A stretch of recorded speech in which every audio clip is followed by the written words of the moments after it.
What made a quiet Montana cowboy spend 2 years secretly paying a stranger's family debts before she ever knew his name? A wedding ring slipped from Josephine's fingers and landed with a sharp click on the kitchen table. Outside, the wind rattled the ranch windows while a horse stamped nervously in the barn. Across the room sat a stack of old receipts bearing the same signature over and over again. Her breath caught as she unfolded one more page and realized the truth had been hiding much closer than she imagined. Before we begin, tell us where you're watching from and join us for another unforgettable Wild West love story. The wagon wheels groaned across the dry road as Josephine Carter watched the Montana hills rise in the distance. She had been traveling for 6 days. 6 days of dust. 6 days of silence. 6 days of trying not to think about what waited at the end of the journey. The stagecoach rocked over a rut, and the old canvas bag beside her shifted against her leg. Everything she owned was packed inside it. 2 dresses, a Bible with worn corners, a small photograph of her mother and younger brother taken years ago at a county fair. Josephine touched the photograph through the fabric without taking it out. Across the aisle, an elderly woman slept with her head against the window. Outside, autumn stretched across the frontier. Golden grass rolled over the hills. Long shadows drifted across the valleys. Far away, cattle moved like dark specks against the land. Beautiful country. But Josephine could not enjoy it. Every mile brought her closer to a marriage she had never truly chosen. 3 months earlier, Virgil Kane had arrived at the Carter farm wearing a black coat and polished boots. The banker had stood in their kitchen while her mother coughed in the next room. The farm was failing. The harvest had been poor. Medical bills kept growing. The debt ledger seemed to get thicker every season. Virgil Kane had placed his hand on the papers and spoken in a calm voice. "There may be another way." Josephine still remembered the smell of tobacco on his coat, the way Noah had clenched his fists, the way her mother had stared at the floor. And then the proposal. A widowed rancher in Montana, a respectable man, a good ranch, a marriage. The debt erased. At first, Josephine thought the banker was joking, but he wasn't. The papers were already prepared. The arrangement already discussed. All she had to do was sign. That night, she sat beside her mother's bed until nearly dawn. No one pressured her. No one begged. That somehow made it harder. When the sun rose, she signed her name. Now the consequences rolled toward her with every turn of the wagon wheels. By late afternoon, the stagecoach finally crested a ridge. The driver pointed ahead. Cedar Bluff Valley. Josephine looked out the window. The valley spread beneath the pale autumn sky. Ranches dotted the grasslands. Thin trails of chimney smoke drifted upward. The distant mountains glowed copper beneath the lowering sun. The stagecoach continued down the slope. A wooden sign appeared beside the road. Cedar Bluff Valley. Population 412. Josephine swallowed. This place would decide the rest of her life. The coach stopped in front of the general store. The driver climbed down. Passengers gathered their belongings. Josephine stepped onto Montana soil for the first time. The air felt colder than back home. Sharper, cleaner. The scent of pine drifted down from the hills. People moved along the main street. A blacksmith hammered iron. A pair of ranch hands argued beside a wagon. Children ran past carrying sticks and laughing. Life continued normally around her. No one knew she had arrived to become someone's wife. No one knew she was terrified. "Miss Carter?" The voice came from behind her. Josephine turned. A tall man stood near the hitching rail. Broad shoulders, dark coat, weathered hat, the kind of face shaped by wind and long years outdoors. His eyes met hers. Steady, quiet, not cold, not warm, just direct. Cole Harper, he said. Josephine felt her stomach tighten. This was him, the man she had traveled across half the country to marry. For a moment neither spoke. Then Cole reached for her bag. "I can carry that." Josephine hesitated before handing it over. He took it carefully, as though it actually belonged to her, not to him. The distinction surprised her. They walked toward a wagon waiting nearby. No grand greeting, no speech, no expectations. Just the sound of boots on dirt. The ride to Harper Ridge Ranch took nearly an hour. The sun sank lower. Long shadows stretched across the valley. Josephine watched cattle grazing beyond split-rail fences. A hawk circled overhead. Wind rustled through dry grass. Finally, the ranch appeared. A large barn, several corrals, a windmill turning slowly. A white ranch house sitting against the hills. Warm light glowed from its windows. It looked nothing like the future she had imagined. Somehow, it looked better. An older woman stepped onto the porch as they approached. Gray hair pinned neatly beneath a bonnet. Strong posture.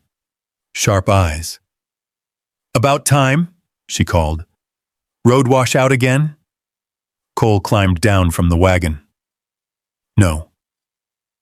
The woman looked toward Josephine. Her expression softened immediately.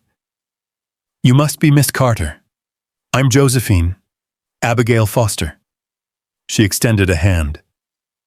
"Welcome to Harper Ridge." The words were simple, yet something in Josephine's chest loosened. Abigail led her inside. The house smelled faintly of coffee and wood smoke. A fire crackled in the stove. The dining table was already set. Everything felt lived in. Not luxurious, not grand, just real.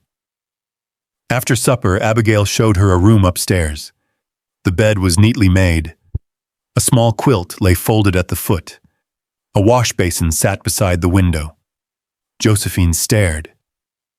Whose room was this? Abigail paused. Guest room, not Cole's late wife. Not a room prepared for ownership. A guest room. The distinction stayed with her. Hours later, wind began rattling the windows. The mountains disappeared behind dark clouds. Rain followed. Then sleet. The storm arrived fast. By nightfall, the entire valley seemed wrapped in noise. Josephine couldn't sleep. She finally pulled on her coat and went downstairs. A lantern glowed near the kitchen. She stepped outside onto the porch. The cold hit immediately. Somewhere beyond the barn came the sound of frightened horses. Then another sound. A gate slamming. Cole crossed the yard carrying a lantern. He moved toward the horse barn through rain and darkness. Without thinking, Josephine followed. By the time she reached the barn, the floor inside was slick with mud and water. The horses shifted nervously. Wind rattled the wooden walls. Cole was securing a loose stall door. Josephine moved to help. A moment later, her boot slipped. The world tilted. Cold stone rushed toward her, but she never hit the ground. A hand caught her arm. Another steadied her shoulder. Strong, firm, certain. For one heartbeat, she found herself held upright against the force of the fall. Cole's grip tightened just enough to stop her, then immediately loosened. He stepped back, almost too quickly, as if afraid he had crossed a line. "You all right?" His voice remained calm. Josephine stared at him. Rain tapped against the roof overhead. The lantern flickered. For years, men had spoken for her, decided for her, owned pieces of her future. Yet this man looked almost concerned that helping her stand might have been an intrusion. "I'm fine," she said quietly. Cole nodded once. Nothing more. No lingering touch, no assumption, no claim. He simply returned to securing the stall door. Josephine stood where she was, listening to the storm. watching the lantern light move across his shoulders. And for the first time since signing her name to that marriage agreement, a thought entered her mind. Maybe she did not know this man at all, and maybe that was not a bad thing. The storm moved east sometime before dawn. When Josephine woke, sunlight spilled across the floorboards through the bedroom window. The mountains beyond the ranch stood clear and sharp beneath a pale blue sky. Fresh snow dusted the highest peaks, while the valley below remained golden and dry. For a few moments, she forgot where she was. Then she saw the unfamiliar room, the quilt, the wash basin, the suitcase beside the bed. Montana. The marriage. Cole Harper. Reality returned quietly. She dressed and made her way downstairs. The smell of coffee met her halfway down the staircase. Abigail Foster stood at the stove flipping biscuits onto a tin plate. "Morning," Abigail said. "Morning. You sleep any?" "A little. That's better than most folks on their first night out here." Josephine almost smiled. A second cup sat on the table. Steam curled from it. She glanced toward the window. Cole was already outside. He stood near the corrals speaking with two ranch hands while checking a ledger. Even from a distance, he looked like he belonged to the land. Not because he owned it, because he understood it. Abigail followed her gaze. "He's been up since before sunrise. Does he ever rest?" "Not nearly enough." The older woman placed a biscuit on Josephine's plate. "Neither do people who spend their lives worrying about everyone else." Josephine lowered her eyes. That sounded uncomfortably familiar. After breakfast, Abigail gave her a tour of the ranch house. There was a pantry larger than the Carter family's entire kitchen. Shelves filled with preserves, sacks of flour, dried beans, coffee tins, canning jars. Everything organized, everything labeled. When they reached the storage room, Abigail handed her a ring of keys. Josephine stared. "What are these?" "The pantry, the smokehouse, the supply shed." Josephine blinked. "You shouldn't give these to me." Abigail laughed softly. "Tell that to Cole." Before Josephine could respond, Cole appeared in the doorway. He had removed his coat and rolled up his sleeves. A few snowflakes still clung to his boots. "The keys are yours now," he said. Josephine looked from him to the metal ring in her hand. "Why?" "Because you'll need them." "Need them for what?" "Whatever you decide to do here." The answer seemed so obvious to him, as though trust required no explanation. Josephine looked down at the keys again. No one had ever handed her responsibility without first reminding her of the cost. Cole simply walked away and returned to work. The conversation was over. Several days passed, then a week. The ranch settled into a rhythm. Mornings began before sunrise. Coffee, biscuits, the sound of boots crossing wooden floors, wagons leaving through the front gate, the steady turning of the windmill. Josephine found herself learning the details of ranch life, the inventory books, the feed records, the cattle sales, the supply orders. One afternoon, she sat at the dining table reviewing receipts while sunlight stretched across the room. A number caught her attention. Then another. She frowned. The purchase agreement for a cattle shipment didn't match the payment record. Someone had miscalculated the figures, not by much, but enough. Josephine checked again, then a third time. The error would cost the ranch nearly $200. She carried the ledger outside. Cole was repairing a fence post near the north pasture. "Cole." He straightened. "What is it?" She handed him the papers. He studied them silently, then looked at her. "You found this?" "Yes." "How long did it take?" "Maybe 15 minutes. The wind shifted through the grass. Cole glanced at the figures again. "You're right." A faint smile touched his face. "Small, brief but genuine. We would have paid that." Josephine folded her arms. "Not anymore. No." His eyes held hers for a second longer than usual. Then he nodded. "Thank you." Nothing dramatic. Just two simple words. Yet they stayed with her the rest of the afternoon. That evening, the ranch hands ate supper at the long table.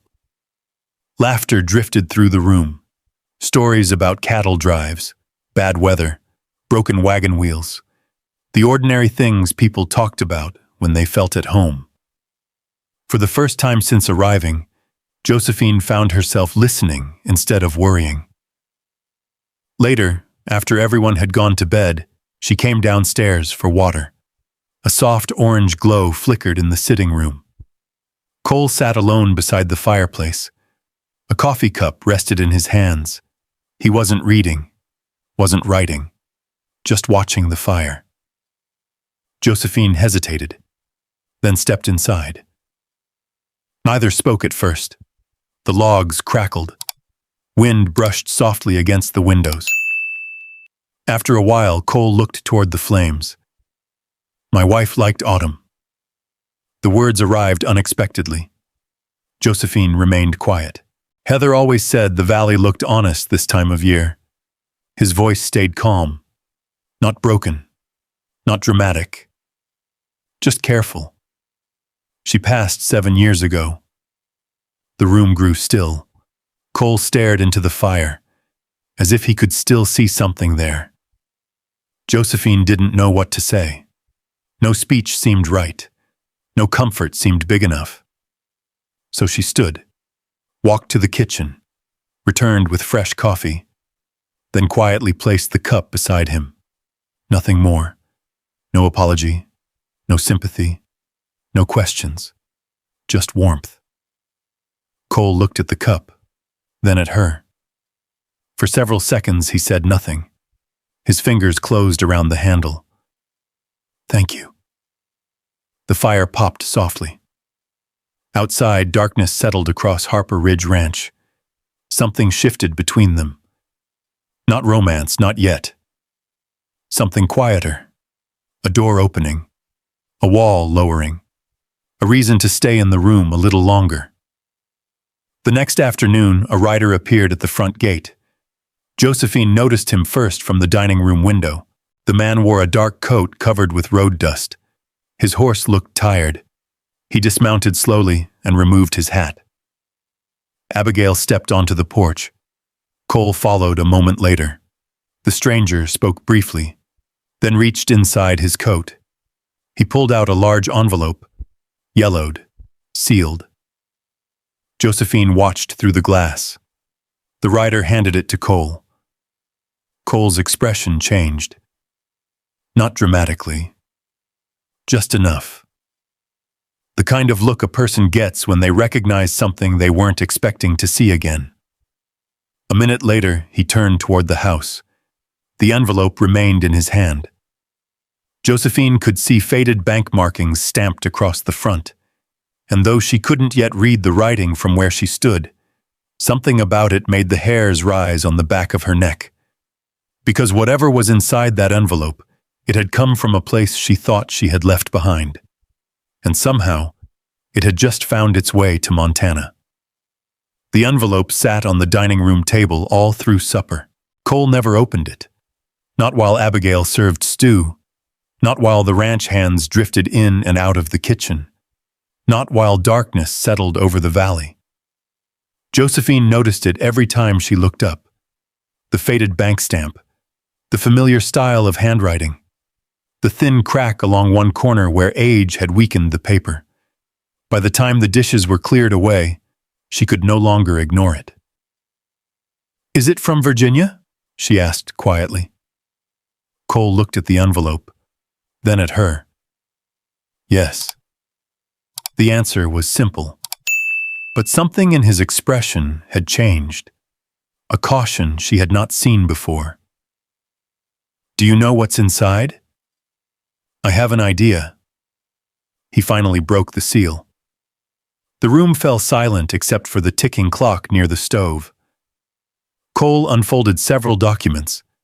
His eyes moved slowly across the pages. The longer he read, the more distant he seemed. Abigail stopped knitting. What is it?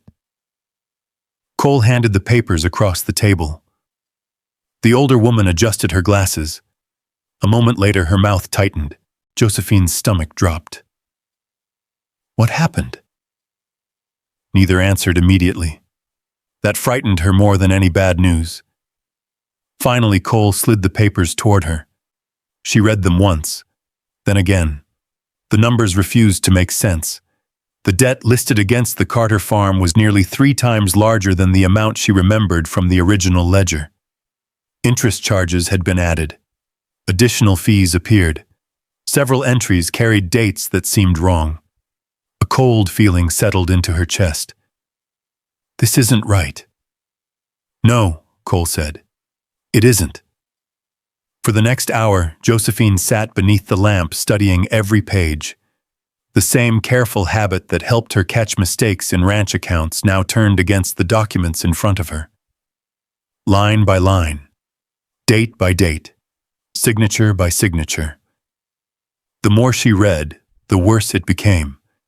The figures had been altered, not accidentally, deliberately. Someone had built an impossible debt. Someone had made certain the Carter family could never escape it. The next morning, she rode into Cedar Bluff Valley. The bank stood at the end of Main Street, a brick building with polished windows and a brass sign. Virgil Kane greeted her personally. His smile appeared before she even reached his office. Mrs. Harper? The title sounded strange coming from him. Josephine remained standing.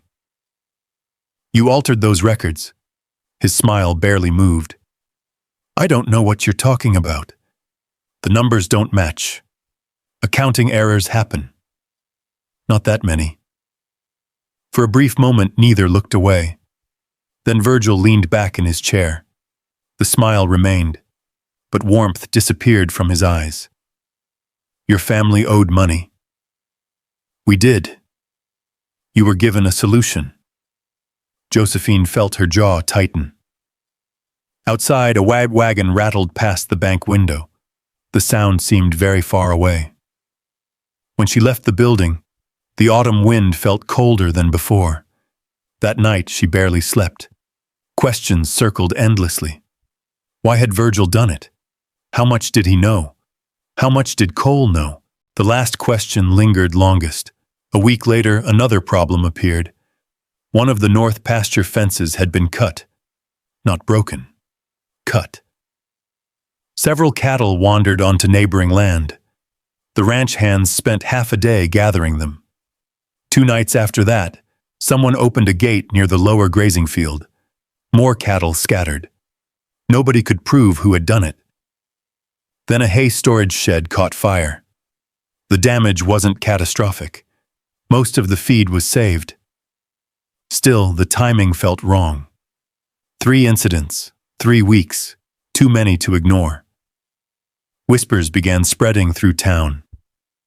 Josephine heard them in the mercantile, at the post office, outside the church on Sunday morning.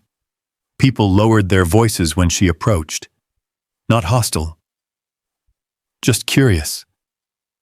Curiosity could be just as lonely. One afternoon, she walked into Cole's office carrying a stack of invoices. He wasn't there. A map lay open across the desk. Beside it sat correspondence tied with twine. Josephine had no intention of reading it, until a familiar name caught her eye. Virgil Kane. Her hand froze. The letter beneath it carried a date from several months before she arrived in Montana. Slowly, she untied the bundle. More letters, more dates, more references to meetings.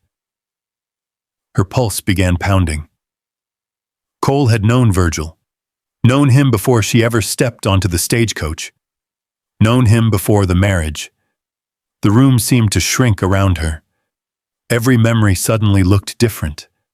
Every kindness, every gesture, every moment of trust. Had it all been arranged? That evening, she waited on the porch until Cole returned from the western pasture. The setting sun painted the hills gold behind him. He saw her face and immediately knew something was wrong. What happened? Josephine held up the letters. His expression changed. Not guilt, not fear. Something harder to identify. You met with him? Yes. Before I came here? Yes. The answers came too quickly, too easily. Josephine felt something inside her crack. Why? Cole opened his mouth, then stopped. For the first time since she'd known him, he hesitated. The silence hurt more than any explanation. That night, she packed her suitcase. Just before dawn, she walked into the kitchen. The house stood quiet around her. Abigail's rocking chair sat empty near the stove. The coffee pot hadn't yet been placed on the fire. Josephine removed her wedding ring. She laid it gently on the center of the table. Beside it, she left no note, no accusation, no goodbye. Only the ring. By sunrise, she was riding east, back toward Virginia, back toward the questions that refused to leave her alone. 3 days later, Cole returned from checking a distant grazing camp. Dust covered his coat. Fatigue lined his face. He entered the kitchen, stopped, and stared at the ring resting exactly where she had left it. The room remained perfectly still. Abigail watched from the doorway. Cole picked up the ring, turned it once in his fingers, then slipped it into his pocket. He never said a word. He never saddled a horse. He never rode after her. And somehow that hurt more than if he had. A week later, Josephine reached her family's farm. The fields looked smaller than she remembered. The fences leaned more heavily. The house seemed older. Her mother embraced her tightly. Noah stood speechless on the porch. For a few days, she said little about Montana, little about Cole, little about anything. Then one rainy afternoon, while searching for old documents in a storage shed, Evelyn Carter pointed toward a rusted iron box hidden beneath a workbench. Your father kept papers in there. Josephine brushed away dust and lifted the lid. Inside were receipts, dozens of them, neatly folded, carefully preserved. She pulled one free, then another, then another. Her breath caught. Every receipt carried the same signature. Cole Harper. And with each page she unfolded, the truth moved closer. Josephine sat beside the small window of her mother's kitchen, while rain tapped softly against the glass. The receipts covered the table. Some were faded. Some were stained by years of handling. Others looked almost new. She picked up the oldest one. A payment to Dr. Miller. Medicine for Evelyn Carter. Paid in full. The signature at the bottom was unmistakable. Cole Harper. Josephine reached for another. Then another. Feed purchased during a drought year. Paid in full. School fees for Noah. Paid in full. A replacement mule after one had died during harvest season. Paid in full. Always the same signature. Always the same name. For nearly 2 years. Her throat tightened. She looked toward her mother. Evelyn sat quietly in a rocking chair near the stove. The older woman had known. Of course she had known. You never told me. Evelyn folded her hands in her lap. He asked me not to. Josephine stared at her. Why? Because he didn't want you feeling obligated. The answer landed harder than she expected. Outside, rain rolled across the roof. Inside, the room seemed strangely still. He wrote to us? Josephine asked. No. He visited? No. Then why? Evelyn smiled faintly. Some people help because they want something back. She looked toward the stack of receipts. And some help because they can't stand watching others struggle. Josephine lowered her eyes. Memories returned one after another. The keys to the pantry, the trust, the coffee by the fire, the way he had stepped back after catching her in the barn, the way he never demanded anything, never even reminded her that she was his wife. She suddenly remembered the look on his face when she confronted him with Virgil Kane's letters. Not guilt, not fear, hurt. She hadn't understood it then. Now she did. 3 days later, she boarded a westbound stagecoach. The mountains seemed taller on the return journey. The roads rougher. The distance longer. Each mile carried a different weight now. When Cedar Bluff Valley finally appeared beyond the hills, her pulse quickened. The ranch looked exactly the same. The windmill turning, the corrals stretching across the pasture, smoke rising from the chimney. Yet somehow everything felt different, as if she were arriving for the first time. Abigail opened the front door before Josephine reached the porch. For a second, neither woman spoke. Then Abigail wrapped her in a fierce embrace. "You took your sweet time." Josephine laughed softly despite herself. "I'm sorry, I know." The older woman stepped back. "He's in the south barn." Josephine nodded. The walk across the yard felt longer than any stagecoach ride. The afternoon sun hung low over the valley. Dust drifted through shafts of golden light. Inside the barn, the smell of leather and hay filled the air. Cole sat on a wooden stool repairing a saddle. A lantern hung nearby even though daylight still filtered through the walls. He looked up when she entered, then froze. For several seconds, neither moved. The silence stretched between them. Not uncomfortable, not easy, just honest. Josephine stepped closer. Cole set the saddle aside. Still neither spoke. Finally, she held up one of the receipts. The paper trembled slightly in her hand. "Why didn't you tell me?" His eyes moved from the receipt to her face. The answer came quietly. "Because I wanted you to stay only if you wanted to. Nothing more. No defense, no explanation. No attempt to make himself look noble. Just the truth." Josephine looked away. Toward the open barn doors. Toward the mountains beyond. Toward everything she had nearly walked away from. "I thought you were part of it." "I know, you should have told me." "Maybe." The corners of his mouth moved slightly.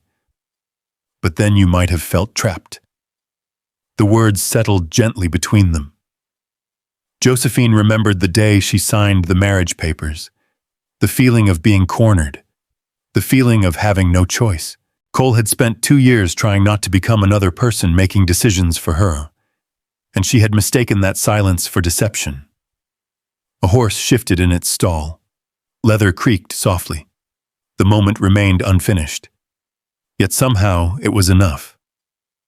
That evening, Samuel Briggs arrived at the ranch. The local attorney carried a thick leather case beneath one arm. His horse was lathered from hard riding. Whatever brought him here could not wait.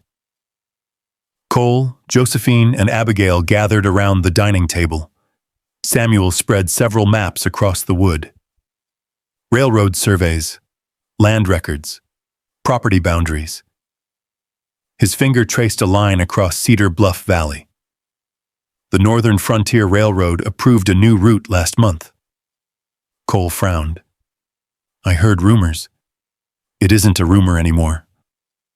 Samuel tapped the map again. The proposed line cut directly through the valley. Straight across Harper Ridge Ranch. Josephine leaned forward. "What does that mean?" "It means every acre near this route just became valuable." The room grew quiet. Samuel removed another document from his case. Virgil Kane has been buying surrounding properties for nearly 3 years. Cole's expression darkened. Not because of cattle. Samuel nodded. Not because of farming either. His finger landed directly on Harper Ridge. Your ranch is the final piece he needs. Josephine felt a chill despite the warm room. The debt. Samuel looked at her. It was never about the debt. The truth settled heavily across the table. Virgil Kane had never wanted the Carter farm, never wanted repayment, never cared about interest. He had been building something much larger, piece by piece, property by property, and somehow their marriage had become part of the plan. Outside, the last sunlight faded behind the mountains. The valley darkened. Inside the ranch house, nobody reached for their coffee. Nobody touched the biscuits Abigail had placed on the table, because for the first time they could finally see the shape of the danger coming toward them, and it was much bigger than any of them had imagined. The next morning arrived gray and cold. Low clouds hung over Cedar Bluff Valley. Josephine stood on the porch, holding a cup of coffee while ranch hands moved across the yard below. Nothing looked different. The fences stood where they always had. The cattle grazed in the distance. The windmill turned slowly against the sky. Yet the valley no longer felt peaceful. Now she knew someone wanted it. Someone had wanted it for years. 3 days later, the first strike came. One of the southern grazing fields caught fire during the night. The flames never reached the main ranch buildings, but several acres of dry grass were lost before the men could contain it. Cole stood beside the blackened earth the next morning. He crouched and picked up a scrap of oil-soaked cloth half buried in the dirt. Someone had left it there. Someone wanted them to find it. Virgil, one ranch hand muttered. Maybe, Cole replied, but maybe someone working for him. The attacks continued. A water gate feeding one of the ranch ponds was damaged. Important documents disappeared from the county records office. Then a survey map surfaced claiming part of Harper Ridge Ranch belonged to another property owner. Each problem alone could have been explained away. Together they formed a pattern. Josephine saw it clearly, the same way she once saw the false numbers hidden inside the debt records.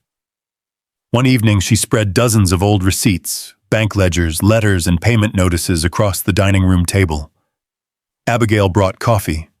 Samuel Briggs arrived with additional county documents. Even Sheriff Owen Mercer joined them after sunset.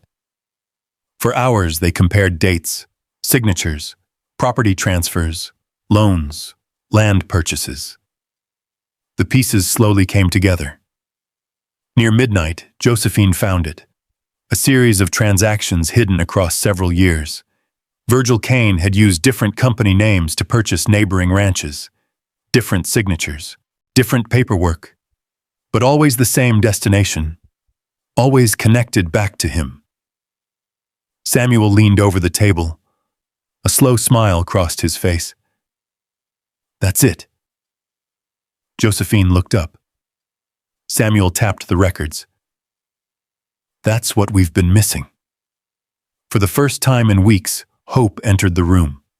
2 days later, the county hearing took place. Ranchers packed the courthouse. Farmers filled the back rows. Business owners lined the walls.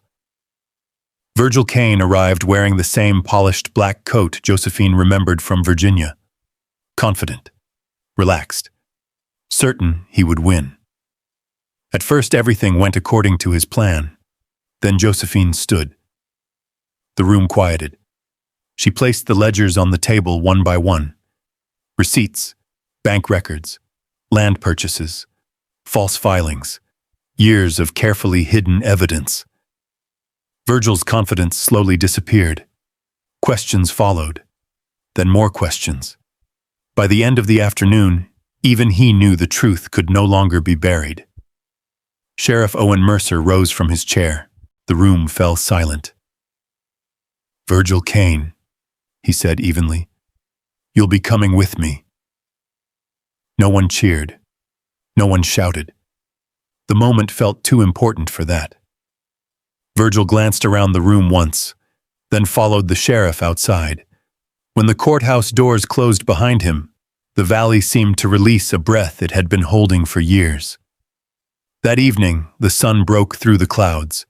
Golden light spilled across the hills. Josephine and Cole stood alone beside the fence overlooking the ranch. The cattle drifted through the pasture below. For a while, neither spoke. Then Josephine reached into her pocket. She removed her wedding ring. Cole looked at it quietly. "I think we should end this marriage." His eyes softened. Not with pain, with understanding. Josephine smiled. "Not because I want to leave." A faint laugh escaped her. "Because I want to do it right." The wind moved gently through the grass. For the first time since they met, neither of them carried a debt between them. No bargains, no obligations, no signatures forcing a future. Only a choice. Several months later, friends and neighbors gathered inside a small church overlooking Cedar Bluff Valley. Sunlight streamed through the windows. Abigail cried before the ceremony even began. Samuel pretended not to notice. When Josephine walked down the aisle, she carried no fear with her, only certainty. Cole waited near the altar, the same steady man who had once caught her before she fell. This time she crossed the distance on her own. Years later, children would fill the schoolhouse beside Harper Ridge Ranch. Young ranch hands would learn their trade there. Families arriving in Montana would find help waiting for them. And on autumn afternoons, Josephine could often be seen teaching beside the schoolhouse window. Outside, beyond the fence, Cole would pause during his work and look toward the building. Almost always, she would glance up at exactly the same moment. Their smiles never needed words. Far beyond them, cattle bells echoed softly across the Montana hills. The valley was peaceful again, and the woman who once married to save her family had finally found a family she chose for herself. Sometimes I think that's why stories like Josephine and Cole's stay with us long after they're over. Not because of the ranch, not because of the land, and not even because they won. They stay with us because somewhere along the way, two people stopped carrying their burdens alone. Imagine standing where Josephine once stood. A long road behind you, a future you never asked for waiting ahead.